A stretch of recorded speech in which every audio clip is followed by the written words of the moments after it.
Hey Bob, hope all is well.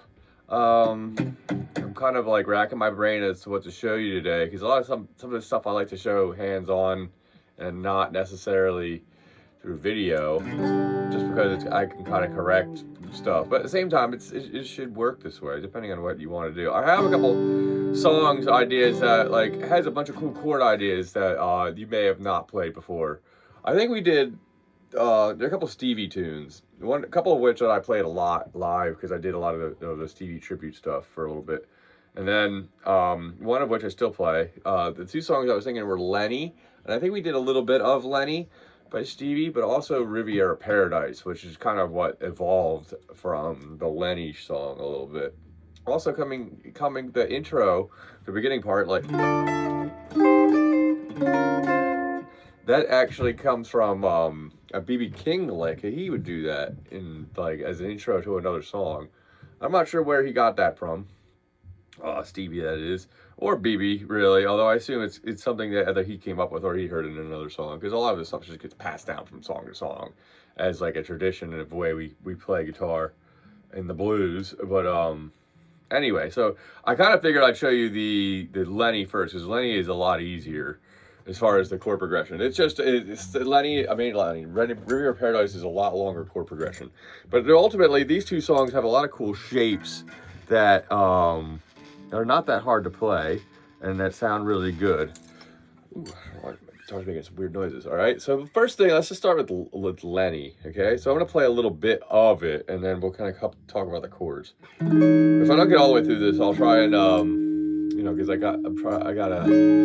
probably get through all this, so don't worry about that. So the first chord kind of starts like the Jimi Hendrix chord, but it's stretched out these fingers a little bit. So if you have the Jimi Hendrix chord, or what we call the E7 sharp 9, pointer finger on the 6th fret of the D string, middle finger on the 7th fret of the A, ring finger on the 7th fret of the G, and then your pinky on the 8th fret of the B. Okay, so your pointer finger is going to come up a fret to the 9th fret and bar both the E and B string, and then your ring finger is also going to come up a fret from the 7th to the 8th. Okay, and now this goes all the way down. You can also hold this chord from the low E perspective at the same fret. Two different root notes you can work over the same voicing. I'm not sure which one he does. It's in tabs. I've seen people write this, but I hear this with the low E strings. People say he plays like this with the low B, as in the 7th fret. Whichever one you want to do. I think it's the first one. Okay, and then for the next chord he does is actually a repeated chord he's going to do in the song a bit. It's going to have the pointer finger on the D string at 11, middle finger at the 12th fret of the low E string, then the ring finger almost on the other side of the board on the B string at 12, and then the pinky at the 13th fret at 12. Again, this is a E6. The first one I can't remember what this is. This is like a E major 7 with a 13, I guess, is the best way to look at that. And the next one is an E6.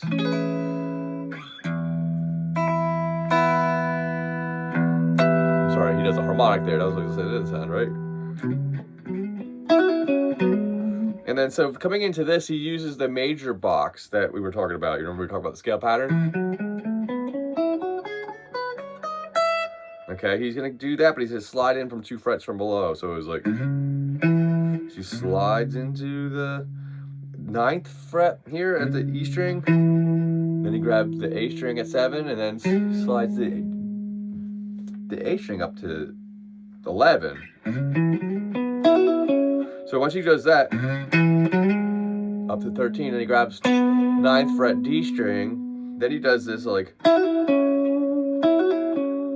which is a hammer-on pull-off between the 9th fret, 11, and pulling off back to 9, then the 11th fret D string, and at this point he does the open E string. And then where does it go from here? The first chord. And he does a little one-note thing. 7th fret B string, A string to B string 7th, 7 9, 7 to 9 on the G string. Then he does that same shape with the second chord, but this time he does it at the 5th fret. So pointer finger on the 4th fret of the D, middle finger on 5th fret of the low E, ring finger on the 5th fret of the high B, and then pinky on the G string at 6. Okay, so really the song kind of bounces back and forth between these two chords now. Yeah, and I sometimes want to, I come in there, which is a hammer on while barring the G, B, and A string, and then you hammer on A between 9 and, so you got your finger on the 9th fret there, and you hammer on a 13 there, while the understrings are still ringing at 9. So that's like that kind of Hendrixian area there, where he does that little like hammer on of the major third. Yep. Okay, inside that. So it's really just kind of mixed back and forth. It goes back to this lick.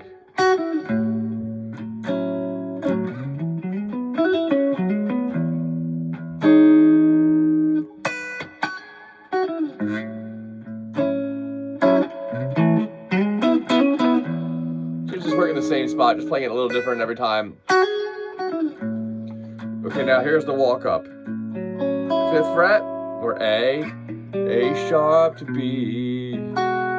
Same shape as we were doing. And all the way up to D at the 10th fret. And I look at the middle finger as the one that's telling me what fret I'm at. And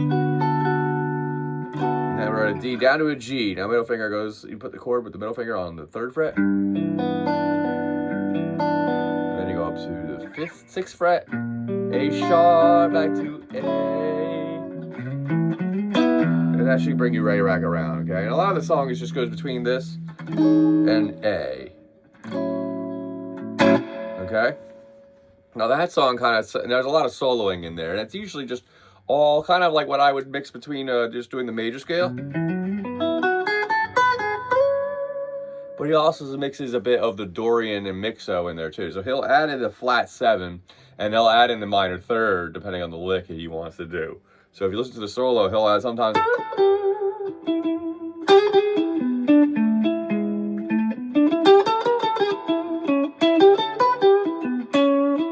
We should talk more about some of those shapes for those scales now that we kind of covered some of the scale patterns.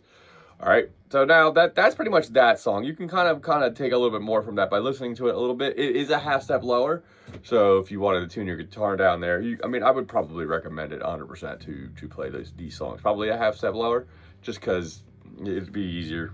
But we'll learn it in standard, okay, and then transpose back down by just tuning your guitar down and then playing it in the same place. Okay. So now this song, I'm going to play through the chord progression once. So we're going to work on just the main sequence of chords, because it's pretty much just a revolving chord progression, kind of like Hey Joe or something like that. There's no like special spots that come back like Lenny even. It's really just one figure that just repeats the whole time, okay? So this one, I have never taught this one, but it's not that hard, so it should be easy. I just don't necessarily have the names for all of these chords, but they're very much a repeated thing. So once you have it in one place, he changes it to 2 other places. And then, so pretty much a lot of this song is a lot of repeating of the same thing, just moving it down a key. Okay, so the song starts off like this.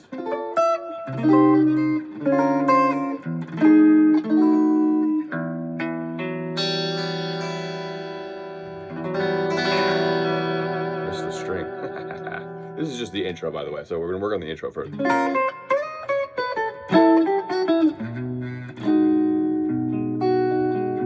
Repeated chord from the last song, which is kind of the reason why I like to start with that one.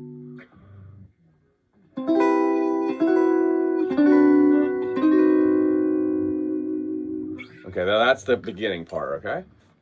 That's the intro. So I guess there is another part, but really it's just the intro. And it's a guitar solo piece, you know, and not soloing as in soloing, but just alone. So this one starts. There's 2 ways to do this. Okay, so now usually what I do is I'm barring the G, B, and E string at 10, and I'm kind of going slowly, kind of doing this slowly, like rolling down the strings. As soon as I get the high E string, I add a 12 back. You gotta be kind of quick though, because if you wait too long, it gets kind of quiet. Okay, so, and then he does it again at the 8th fret, but he goes back to the 6th fret and does it again.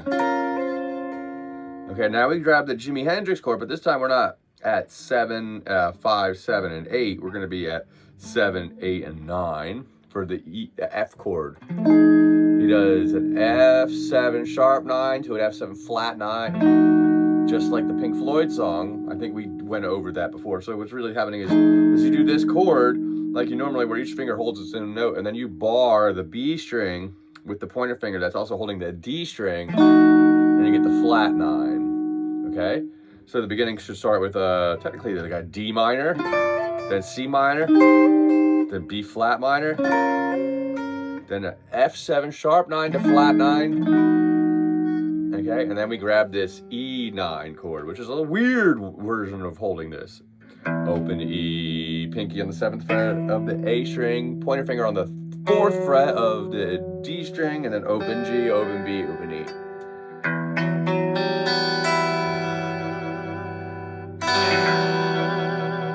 Okay, so again, repeating.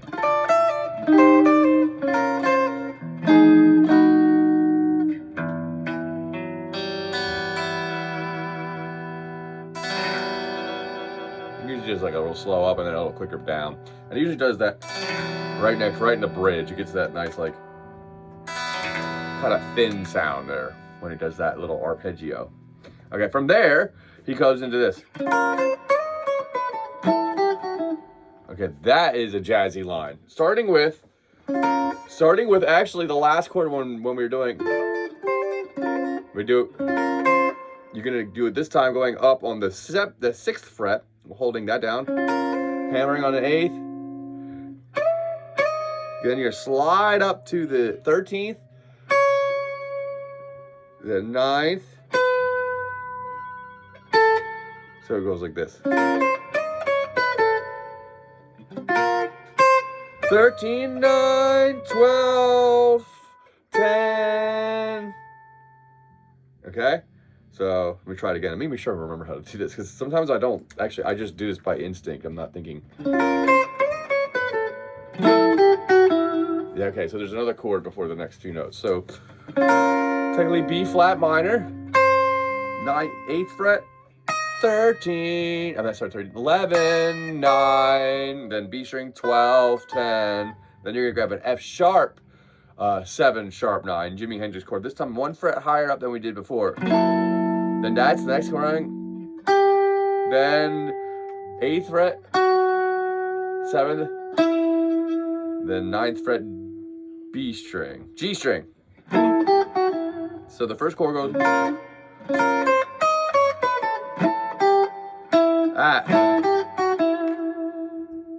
Okay, that's probably the jazziest bit of that. The rest of it's all just a chord shape. Okay, so do it again.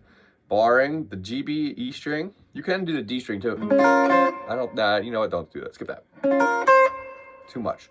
Going up those strings, then adding the 8th fret, 10, 11, 9, E string, 12, 10, B string. Then you give the F sharp 7 sharp 9, which has, again, this one's going to be the pointer finger on this 8th fret. These two are on the 9th, and this is at the 10th. Then from here, if you strum that chord, 8, 7 on the B, to 9 on the G. Then you get low E string, 7, and then after I hit that note, I build the chord, which is now the same chord from the last song, which from Lenny, okay? Which is what would have been the E6, the A6, and all those like moving versions. This is that moving chord. Okay, so this pointer finger here, 6th fret D string, middle finger, 7th fret low E. You got your ring finger on the 7th fret high B, and then you got your pinky at the 8th fret G. And it slides up 3 frets, 1, 2, 3 to 10, 9, 10, and 11. Does the same thing that we just did, pluck the same strings. And then here comes the rest of the intro right here, okay? So this chord, this little shape thing here is going to be a little weird. So what I do is I bar the G, B, and E strings like I was with the pointer finger, middle finger on the B string at 8, ring finger at the G string at 9, and then your pinky at the 10th fret of the D string. Okay? So we come from this chord. Okay, so now there's just 4 chords. These four chord shapes from this little spot we're gonna do here. It's gonna be count as the 4 count. Okay, so it's gonna go 1, 2, 3, 4.